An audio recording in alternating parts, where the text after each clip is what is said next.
Hello and welcome to Random Acts of Poetry. We get stuck in habits. We are already on week 2 of the lockdown, and we don't know how long we're going to be asked to stay indoors and keep our contact with others to a minimum. Well, it's casting questions, and people are struggling with their patterns and their behaviours.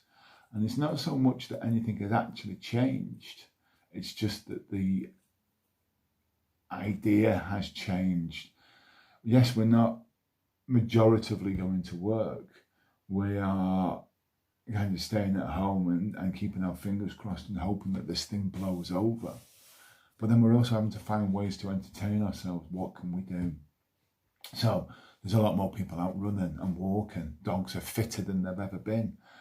Suddenly people are finding new ways to exercise themselves, and hopefully they're finding that they've got time for themselves, because we move too quickly in this world. We forget all the things that we want to do and we put them on the back burner, and we forget about the walks by the rivers, and we pursue the fast cars or the nice new house or the fancy clothes or whatever it is that we believe measures success. And in times like this, we suddenly realise that being able to live with the self is the ultimate success. Not being afraid to spend time alone or even with your family. You know, once upon a time, our social groups were very, very limited, a handful of people.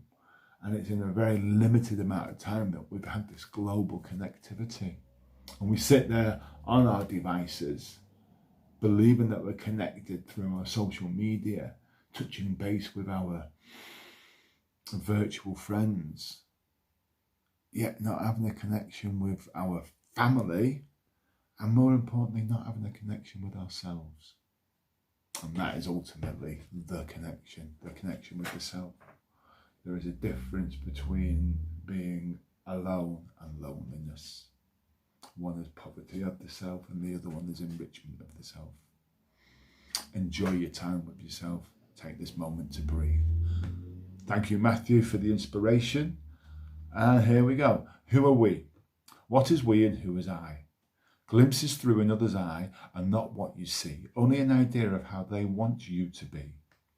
To separate the self into concepts of personality, this person for them and that for those who chose the clothes to wear stylishly. This idea of nation, races run to build empires from sandcastles, corporate rascals grabbing at the purse strings, holding on to everything. They can't have you having that unless you fulfill the criteria.